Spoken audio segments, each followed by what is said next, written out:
Welcome to Side Notes. Whenever you visit sidehustle.com, log in to access these pages and save your answers to your online workbook. Today, we're going to start off with a quick 4-part exercise called the Passion Finder to help you find your passion and articulate it in a way that others value.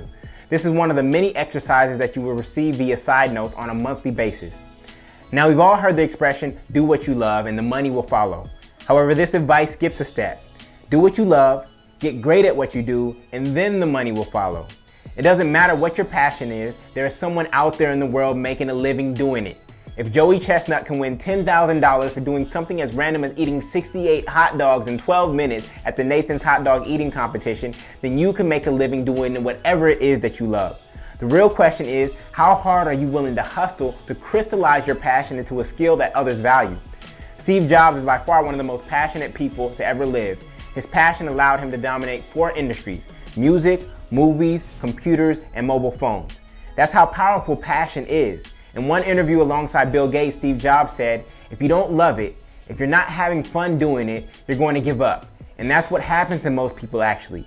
After you look at the people who ended up being successful, quote unquote, in the eyes of society and the ones that didn't, oftentimes the ones that were successful loved what they did so much that they could persevere when it got really tough. And the ones that didn't love it quit because they're sane. See, passion is our competitive advantage. That's why it's so important. It's what's going to separate you from the person who is just a hard worker or smart. So we need to get really clear on what our passion is, because it will literally fuel us in our business until we get our first customer, raise our first dollar, or have our first prototype in our hands. But before we jump into the Passion Finder, I want to make a big distinction between passions and interests, because a lot of people use them synonymously when they aren't one and the same. First and foremost, with an interest, you aren't really focused on getting better. You're just doing it to play and to have fun. With passions, you're engaged in disciplined practice because you are trying to get better and convert your love into a skill. One of my passions outside of doing this work is playing pool. So if you come into a pool hall and see me, I may be trying to master a shot. On the next table over, someone could be taking the same shot, but they're just trying to hit it as hard as possible and hope that something goes in. Some of you out there play pool just like that, and that's cool. But I'm engaged in disciplined practice, whereas they're engaged in half-hearted play. Secondly, when you're only interested in something, you let it slide if life gets busy.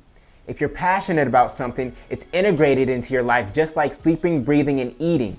It's a priority that you won't compromise no matter what else is going on at any given day or any given week. And finally, passions are action-oriented, whereas interests tend to be topic-based. Let's take sports for example. Let's say baseball. When you think about the word baseball, the only profession that immediately comes to mind is baseball player.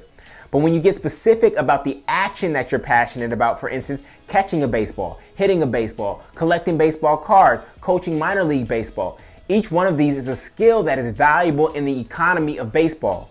More than just baseball players show up for a baseball game. There's an entire economy going on before, during, and after that 9-inning game. Being interested in something is a start, but in order to discover your passion, you have to determine what action within that topic moves you. Oftentimes our passions are right around us because we naturally gravitate to them without even knowing it. And because they come so naturally, we don't even recognize how unique our passion is until someone else points it out and tells us.